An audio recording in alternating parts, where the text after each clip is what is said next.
다음 달부터 유흥시설을 뺀 음식점 등의 영업시간 제한이 없어집니다.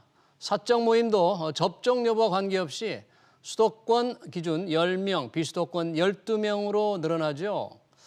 국내에서 코로나19 확진자가 처음 나온 지 652일, 그리고 백신 접종을 시작한 지 249일 만에 새로운 일상을 시작하는 겁니다. 단계적 일상 회복 1단계 조치의 내용 그리고 문제점 짚어보겠습니다. 김경우 서울백병원 가정의학과 교수 나오셨습니다. 교수님 어서 오십시오. 네, 안녕하세요. 반갑습니다. 지금 이 코로나19 나온 지가 2년이 넘었죠. 2년이 이제 아직 안 됐지만 백신 접종한 지도 이렇게 오래됐고 모처럼 이제 뭐 새로운 일상이 이제 11월 1일부터 시작됩니다. 어떻게 바뀝니까? 구체적으로 새로운 시작. 네, 지금 나온 계획안을 보게 되면 주로 우리가 그동안 해왔던 사회적 거리두기, 특히 이제 7월 달에 개편안을 시작하면서 이제 곧바로 또 4단계가 바로 적용될 정도로 델타 변이의 확장세가 매우 무서웠는데요. 예. 그좀 현재 4단계 거리두기를 어떻게 단계적으로 완화할 것인가가 주로 초점이 되겠고, 우리가 이제 말씀하신 일상 하게 되면은 사실 뭐 이렇게 외식이나 뭐 영화, 유흥 시설 이런 것도 있지만 사실 필수적인 어떤 교육이라든지 또 민생 경제라든지 자치 안전 분야라든지 이렇게 다양한 영역에 대해서는 아직 전체적인 장기적인 로드맵은 나오지는 않았고, 그리고 이제 방역 의료 대응 분야에 대해서는 좀 추가적으로 나온 것이 지금 의료 대응 체계를 어떻게 할 것인가, 경증 환자를 어떻게 할 것인가, 뭐 재택 치료를 어떻게 체계적으로 할 것인지, 그리고 중환자를 어떻게 할 것인가, 최대한 중환자 대응 병상을 마련해 놓고 위중증 환자들이 많아지면은 우리가 조기 경보를 통해서 다시 한번 비상 계획을 발표해서 거리두기를 강화하는 어떤 의료 대응 체계라든지, 또 지금 하고 있는 역학조사 같은 경우에 방역 대응은 어떻게 좀 더 신속하게 확진자 접촉을 좀 빨리 찾아내서 추가적인 확산을 막을 것인가, 이러한 방역 의료에 대한 부분이 일부 소개가 됐는데요.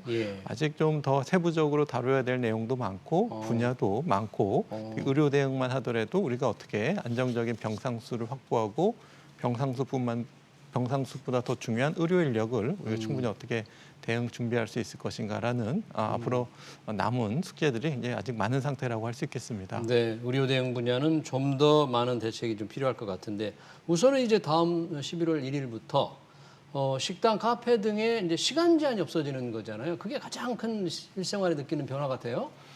네, 그렇습니다. 이제 시간 제한이 없어지는데 특히 이제 말씀하신 것 중에서 유흥시설 같은 경우는 밤 12시까지로 아직 제한이 남아있고, 네, 식당, 카페 같은 경우에도 이제 24시간 운영이 돼서 아마도 이제 방역적으로 안전해서라기보다는 이런 그 식당, 카페를 생업으로 생계를 이어가시는 분들의 어떤 민생 경제를 배려해드린 조치라고 봐야 될 것 같고요. 우리가 이제 우리가 운영 시간이 해제된다고 하더라도 여전히 감염 위험성은 오히려 겨울이 되면서 더 높아졌기 때문에, 그리고 아직 미접종자분들이 많이 계신 상황에서는 여전히 높다고 할 수 있겠습니다. 네.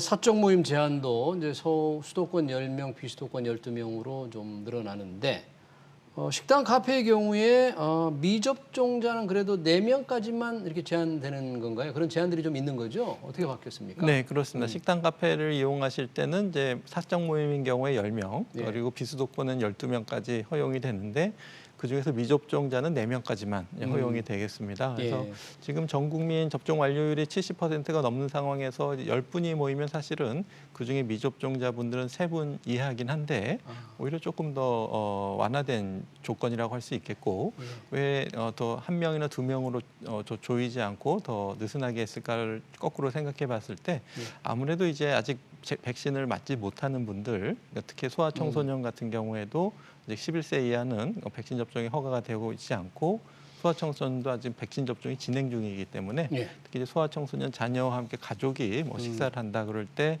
우리가 가족 증명서를 내면은 사적 모임 인원 제한에 해당되진 않는데 일일이 어떤 그런 가족 관계 증명서를 내야 되는 어떤 이런 불편함을 조금 덜어주기 위한 조치가 아닌가 이렇게 좀 개인적으로 추정이 되는데, 미접종자 4명이 포함이 된다는 것은 미접종자가 4명이 있어도 안전하다는 뜻은 절대로 아니고 미접종자분이 얼마든지 쉽게 감염되실 수 있고 또 미접종자 분들이 또 그런 감염되신 분들이 또 다른 분들에게 감염시킬 위험성은 높기 때문에, 물론 접종 완료자분들 돌파 감염이 생기거나 돌파 감염으로 다른 사람을 전염시킬 수 있지만 위험률이 상대적으로 매우 낮기 때문에 접종 완료자분들에 한해서 제한적으로 좀 허용하는 것은 우리가 좀 시도해 볼 수 있지 않겠냐 이제 이런 좀 조치로 해석이 됩니다. 이제 단계적 일상 회복을 앞두고 지금 코로나19 신규 확진자가 늘고 있잖아요. 오늘도 보니까 2,124명, 이틀째 2,000명을 넘어섰는데 뭐 이렇게 또다시 늘어나는 그런 국면일까요? 어떻게 봐야 될까요? 그 단계적 일상 회복 추진하는데 별 문제 없겠습니까? 지금 상황에?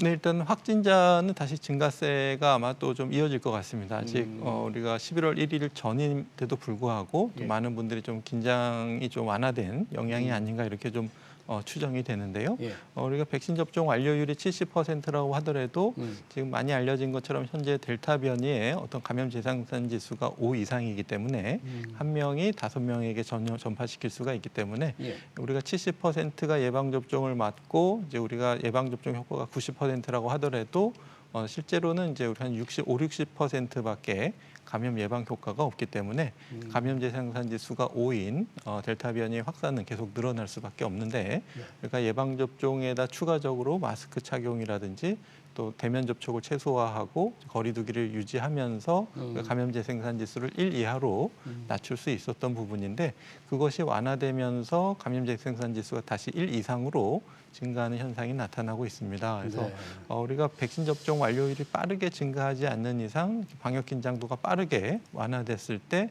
확진자는 계속 증가할 가능성이 많겠고 특히 이제 겨울철에는 이제 춥다고 환기를 안 하고 문을 다 닫아놓고 밀폐된 환경이 잘 유지되고 또 그 안에 공기가 상대적으로 또 건조해지기 때문에 비말이 멀리까지 전파되고 또 공기 내 비말 농도가 높아질 수가 있는데 이렇게 되게 되면은 우리가 환기가 될 때보다 공기 오염도, 감염 위험도가 3배 이상 증가한다는 연구가 있기 때문에 예. 겨울철이 되면서 감염 전파 위험성이 더 높아질 가능성이 얼마든지 남아 있고 우리가 11월 1일 날 이런 단계적 일상 회복을 위한 거리두기를 완화했을 때 확진자가 더 증가할 가능성이 조금 좀 우려되는 상황을 지금 확진자 증가세가 좀 보여주는 거라고 생각이 됩니다.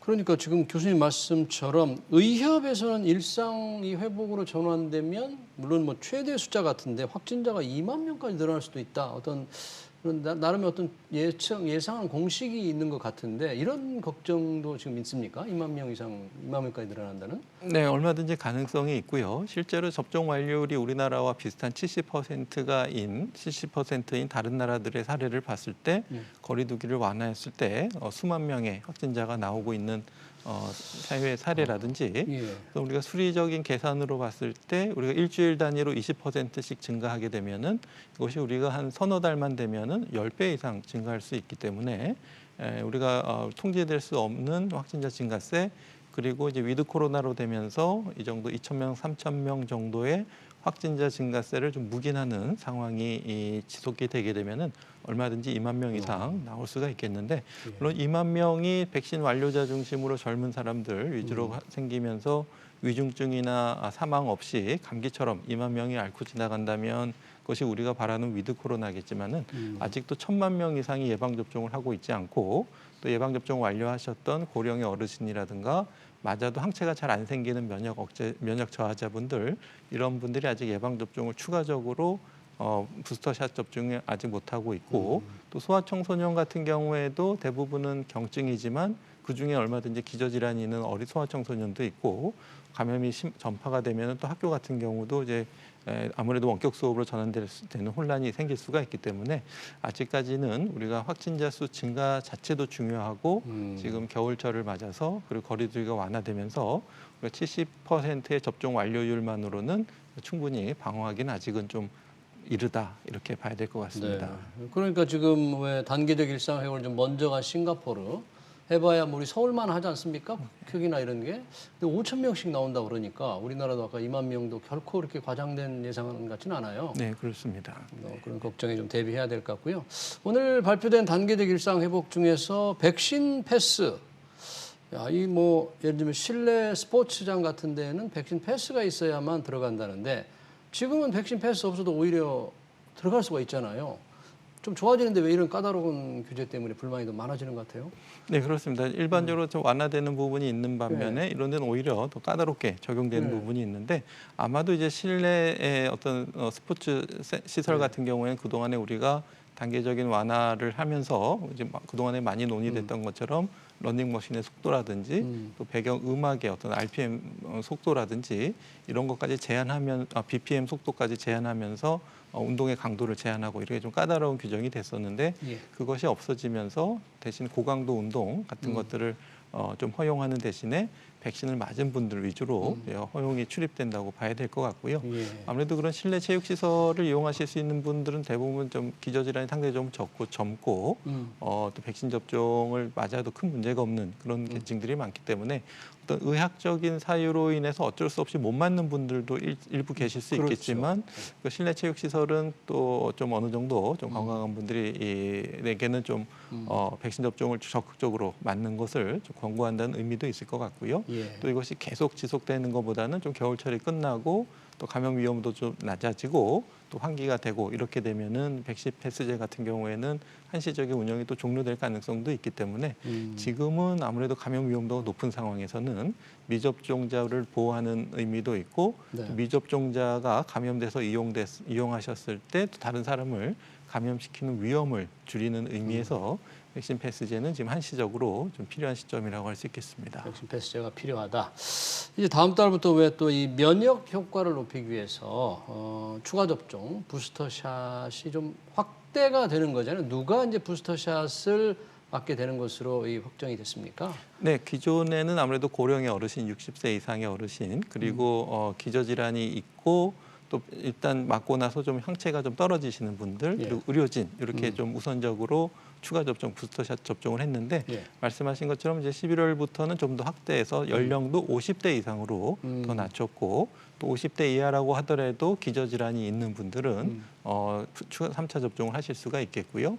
또 직업적으로 또 많은 사람들을 좀 만나야 되는 분들 이런 경우에는 감염 예방 효과를 조금 더 높이기 위해서 이제 3차 부스터샷 접종이 이제 허용되는데요. 예. 특히 이제 많은 분들께서 특히 얀센 백신 같은 경우에 얀센. 네, 그렇습니다. 그래서 30, 40대가 주로 많이 맞으셨고 예. 또 이제 고령의 어르신들 중에서도 이제 도서 지역에 있다든지 2번 접종이 어려우신 분들 같은 경우에 이제 1회로 접종이 많이 이루어졌는데 상대적으로 좀 돌파 감염이 많고 또 30, 40대가 사회 활동이 많기 때문에 얀센 백신 접종자 같은 경우에도 접종 후 2개월이 지나면 2개월이 지나면요. 그렇습니다. 네. 모든 분들이 이제 추가 접종을 맞으실 수가 있고 추가 접종은 이제 mRNA 백신이나 또 원하시는 경우에는 얀센 백신으로도 맞으실 수가 있는데 그러니까 화이자나 모더나를 맞게 된다 그런 얘기죠. 그렇습니다. 네, 그래서 얀센 백신 접종자 분들께서 추가적으로 부스터샷 접종이 이루어질 계획입니다. 네. 부스터샷을 이렇게 맞게 되면 면역 효과가 아주 많이 올라가게 됩니까?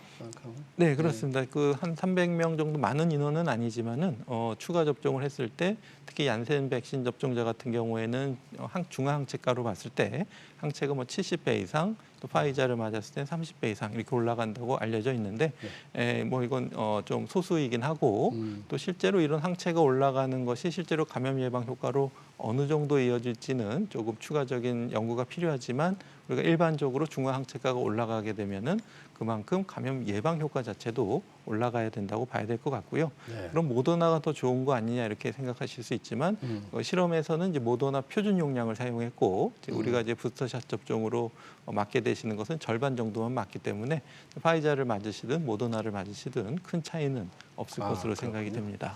마지막으로 이제 그 먹는 코로나 치료제 우리나라가 이제 40만 명분 구매 계약을 앞두고 있다는데요. 중증 환자들에게 선택적으로 처방이 된다면서요. 별 부작용은 없는 것으로 지금 나와 있습니까? 어떻습니까?